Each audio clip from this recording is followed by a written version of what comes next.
اچھا میاں بیوی کے بارے میں تھوڑا سا بات کرتے ہیں. ایک شوہر ہے وہ اپنی بیوی پہ ظلم بھی کرتا ہے, اس کے اوپر چیٹ بھی کرتا ہے, اور بیوی کو پتہ ہے کہ یہ کر رہا ہے, چیٹ کر رہا ہے میرے اوپر, لیکن وہ جو ہے نا گھر بھی نہیں جا سکتی کیونکہ تانے سننے پڑتے ہیں. تو اس کے لیے کیا حکم؟ صبر ہی کرے جی, میں اور کیا کر سکتا ہوں, اور تو کوئی علاج نہیں ہے. اور دعا کرے کہ اللہ تعالیٰ اسے ہدایت دے, اور جب خامد کا موڈ اچھا ہو تو اس تک حق بات پہنچانے کی کوشش کرے. دیٹس آل, اور تو کوئی سولوشن نہیں ہے. اور جو شوہر اپنی بیوی کو مطلب باہر بھی لے جاتا ہے, خوش بھی رکھتا ہے, ساری چیزیں کرتا ہے, لیکن بیوی پھر بھی خوش نہیں ہوتی, اس کے لیے تو وہ نبی الاسلام کو یاد کر لے. نبی الاسلام بھی اپنی بیویوں سے خوش کوئی نہیں تھے, اس حوالے سے کہ انہوں نے ان کو تکلیفیں دی. سورۃ الاحزاب میں ہے, وہ تو اللہ نے انٹروین کیا کہ انہیں طلاق دو, پھر انہیں ذرا خیال آیا کہ ہم نے کرنا. تو اگر نبی الاسلام کو اپنی بیویوں سے تکلیف پہنچی ہے, بخاری مسلم میں آپ 1 مہینہ تک ناراض رہے, گھر کی چھت پہ چلے گئے, اسے ایلا کہتے ہیں, جس میں وہ آپ کے جسم پہ چٹائی کے نشان تھے, حضرت عمر ملنے گئے اور آنکھوں میں آنسو آ گئے, بیویوں سے ناراض ہو کے اوپر شفٹ ہوئے تھے. پھر قرآن کی آیات نازل ہوئی سورۃ الاحزاب کی پارہ نمبر 21 کے اینڈ پہ, نبی اپنی بیویوں سے فرماؤ اگر تم دنیا اور اس کی دولت چاہتی ہو تو آؤ میں تمہیں پھر طلاق دے کے رخصت کر دیتا ہوں, اور اگر اللہ اس کا رسول اور آخرت کا گھر چاہتی ہو تو اسی طریقے سے نبی کے ساتھ اسی فقر میں گزارا کرنا ہوگا. تو ان کی خوش نصیبی تھی کہ اللہ نے انہیں توفیق دے دی توبہ کی, اور انہوں نے اپنی اصلاح کر لی. وہ اگر نبی کو اپنی بیویوں سے تکلیف پہنچی ہے, ہمیں پہنچے تو کوئی مسئلہ نہیں ہے. بخاری مسلم میں حدیث ہے, عورت ٹیڑھی پسلی سے پیدا ہوئی ہے, اسے نفع حاصل کرو, سیدھا کرنے کی کوشش نہ کرو, اسے توڑ بیٹھو گے, اور طلاق دینا اسے توڑنا ہے. بخاری میں حدیث ہے کہ میں اپنی وفات کے بعد تمہارے لیے سب سے بڑی آزمائش تمہاری بیویاں عورتیں چھوڑ کے جا. ٹھیک ہے. مسلم شریف میں حدیث ہے کہ کوئی مرد اپنی عورت سے بغض نہ رکھے, بس کوشش کرے.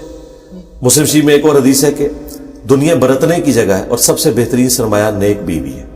تو آپ نے گیون سرکمسٹانسز میں اس طرح کے معاملات کو لے کے چلنا ہے. اور ایک اور حدیث ہے جس سے شاید آپ کو صبر آ جائے, وہ بخاری مسلم دونوں میں, کہ عورت کا یہ حال ہے کہ پوری زندگی اسے سکھی رکھو, ایک دفعہ بھی تم سے اسے تکلیف پہنچ جائے تو یہ کہے گی جب سے تیرے عقد میں آئی ہوں میں نے سکھ کا ایک دن بھی نہیں دیکھا. یہ تو نبی الاسلام فرما رہے ہیں کہ ایسا ہوگا.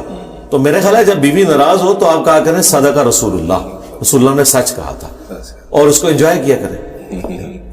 اچھا علی بھائی, آخر میں کوئی ایک نصیحت آپ کریں جو میرے دیکھنے والے بھی سننے اور مجھے بھی اس سے کچھ سیکھیں. ہاں, نصیحت تو ہم ایک ہی کریں گے آپ کو, کہ اس پلانٹ ارتھ پہ آپ کو کسی ہستی نے بنا کے پٹ کیا ہے, اور مرنے کے بعد آپ نے اس کے حضور پہ پیش ہونا ہے, اپنے اعمال کا جواب دہ ہونا ہے. موت سے پہلے پہلے اپنی آخرت کی تیاری کر لیں, اور آخرت کی تیاری کے لیے سب سے پہلے خدا کی پہچان ہو, خدا کے دین کی پہچان ہو.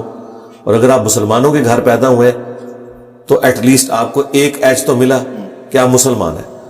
تو اب اس کے اوپر آپ ریلائی نہ کریں, بلکہ ٹرو دین کو حاصل کرنے کی کوشش کریں جو دین کتاب و سنت کے اندر ہے.